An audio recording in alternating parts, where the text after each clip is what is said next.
جی قصبہ جنگا کی ایک اور ثقافت آپ کے سامنے پیش کرتے ہیں۔ ویسے تو یہ پورے چکوال کی ہے۔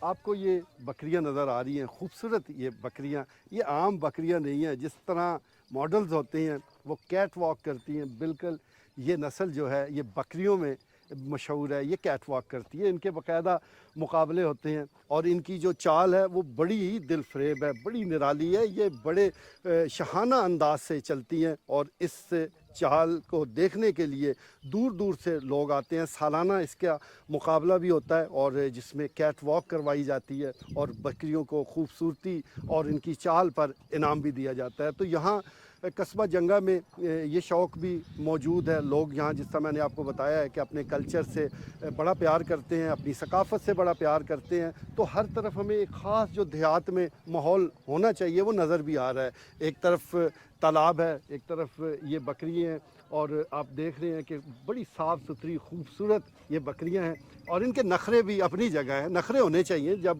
خوبصورتی اس طرح اللہ نے عطا کی ہو تو نخرہ تو بنتا ہے۔ اور جب یہ مقابلے میں جاتی ہیں تو اس وقت صورتحال یہی ہوتی ہے، جس طرح اب اس نے غصہ کیا ہے تو بالکل یہ غصے میں بھی رہتی ہیں، لیکن زیادہ خطرناک نہیں ہے، زیادہ یہ حملہ آور نہیں ہوتی۔ لیکن اگر ان کو کوئی چھیڑے، ان کو لگتا ہے کہ شاید کوئی ایسا شخص آیا ہے جو ہمیں تنگ کر رہا ہے، تو تنگ ہم نے نہیں کرنا۔ ہم ان کو دیکھ کر خوش ہو رہے ہیں اور ان کے جو مالکان ہیں ان کو داد دے رہے ہیں کہ انہوں نے بڑے شوق سے یہ بکریاں رکھی ہوئی ہیں، مقابلے میں شریک بھی ہوتے ہیں اور اس طرح یہ چکوال کی اور جنگا کی جو ثقافت ہے، جو کلچر ہے، اس کو آگے بڑھا رہے ہیں۔ اور ساتھ ساتھ جو معاشی پال حضرات ہیں ان کا یہ شوق ویسے بھی ملکی معیشت کے لیے بھی بڑا زبردست ہے اور یہ جاری رہنا چاہیے۔